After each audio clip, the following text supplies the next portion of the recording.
cobra. There's the cobra coming out of what? The third eye. The Druids used to worship a serpent god called Hu. And this is the Nagas, a reptilian race in Asia that they said could take either human or reptilian form. Or there's the Mayan people. They worship the serpent god Kukulkan. And the folklore describes, of course, dragons and serpents.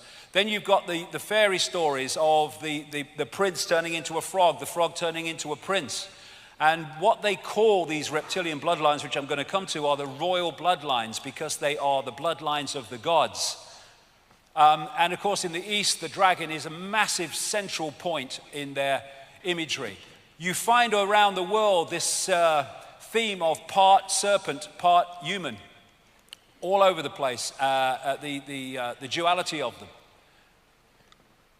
And this is another common thing that you find, the serpent eating a human or eating a human baby, all over the place, all over the world. And you see it on Alfa Romeo even. And note the crown. Note how often the crown is used, because these are considered royal bloodlines, these particular serpent or contic human bloodlines, which I'm going to come to. And when you look at the Hollywood and televisual portrayals around the world of non-human entities in reptilian form, they are incredibly the same or very, very similar to what people have described who've interacted with these entities. They worshipped the fish gods, as they called them in the ancient world, with the scales. And the fish god priests used to wear a hat like that because it was a fish head. And all the way through, this same theme has come into the Roman church, into the Christian church. And there you see the mitre, the fish head, the same as the worship of the fish gods in the ancient world. And there you see it in this country as well. So what you're looking at is secret societies. They worship a certain force, a certain god.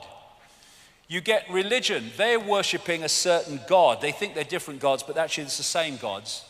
And then you get Satanism. And at the level of Satanism, they are more knowingly worshipping the archontic satanic gods. But in the end, all these different forms, although the vast majority of them have no idea that's the case, are ultimately worshipping this force with tremendous implications that I'll come to. So, I mentioned these bloodlines.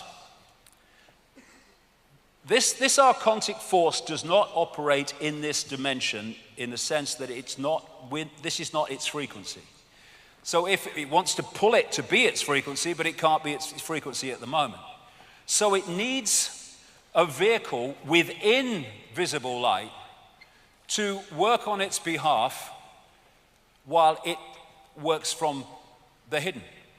And so certain bloodlines were created specifically to be that vehicle. Human, archontic, human, reptilian hybrids. And you see the symbols of them with the number of times you see reptilian imagery in the coats of arms of the aristocracy and stuff. Of course, the City of London, the financial district, which is massively involved in the global conspiracy, also has tremendous reptilian imagery. Now, these bloodlines are like the in-betweeners, if you like. You've got the visible light frequency band, and you've got the entities outside of the band. These are the representatives within this frequency which can interact with this frequency and do the bidding of this hidden force. And like I say, it's like the scientist who can't work inside a tank with something that's dangerous, so he puts the gloves on and works from outside the tank and works in it through the gloves. If you take the scientist to be this archontic force, the tank to be our reality, and the gloves to be these bloodlines, that is the dynamic that we're looking at between this hidden force and the one we see.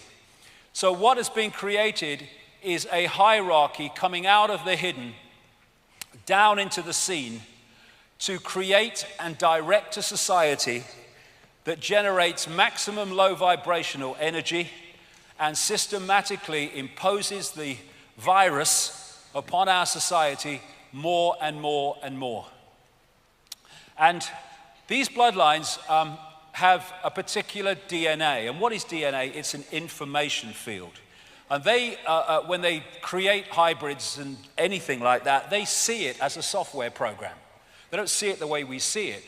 And so the reason that these bloodlines interbreed so incessantly, I mean, we see it with royals, but all these Eastern establishment families of the United States into banking and corporations, they interbreed just the same. It's to hold this information field, which has a certain series of personality traits which the archontic force wants in these hybrids because it makes them work on their behalf without any compassion or empathy or question in terms of the impact and suffering that they make people have. So this information field, this DNA, this hybrid, has the natural order traits that I talked in that wolf's image. It has them deleted. They have the ability to empathize deleted, the ability for remorse deleted, the ability to feel any emotional impact for what they do to others deleted. And what they are describing are psychopaths. These people are psychopaths in our reality on behalf of psychopaths operating outside our reality, because they are an expression of this. No empathy, no remorse, no shame. How on earth can you bomb the living shit out of Gaza and have no emotional impact?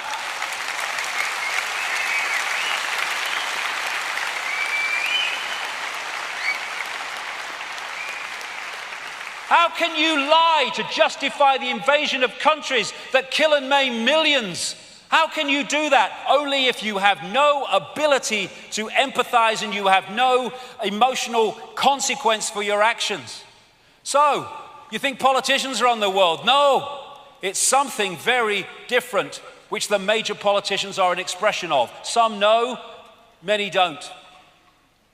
And the reason that these hybrids are so, I'll call them the elite for want of a word, are so important is because there is a hybrid genetics. It means, because when you go back, genetics is just an information field, a frequency field. The frequency of the hybrid is closer to the frequency of the archontic entities than the general run of the human population. So the ability to possess, control, and dictate their behavior is far more powerful with the hybrids than it is with the general population that have a different genetics. And this is a Swiss clairvoyant called Anton Steiger, who was telling the story of his life in an article. He wasn't talking about any of this stuff. He was just saying experiences he's had. And this was one of them. He can see beyond what we call the physical into the energetic levels. When I see people in business or politics who are particularly trapped by the material world, for example, I notice that they no longer have any light bodies at all. In many of these people, the point of light at the heart chakra, here we go,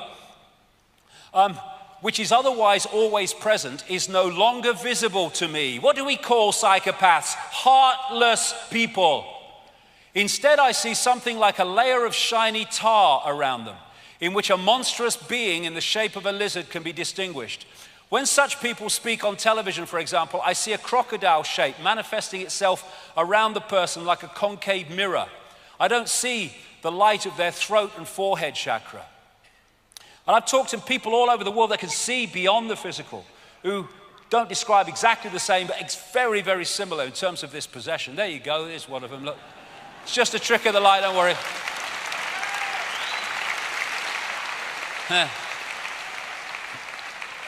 So, what we're looking at is dual DNA in these bloodlines, which is what? Dual information fields, which will explain something else in a second.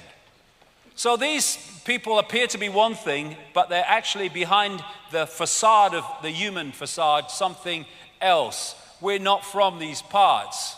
And if you look at it, that Avatar movie was symbolic in so many ways. What the American invaders did in the Avatar movie is they infiltrated the Na'vi, the blue people, by looking outwardly like the Na'vi. So they didn't realize they were being infiltrated. That's what's happening here. That's what's happened for thousands of years. We've been infiltrated. Cobra. There's the cobra coming out of what? The third eye. The Druids used to worship a serpent god called Hu.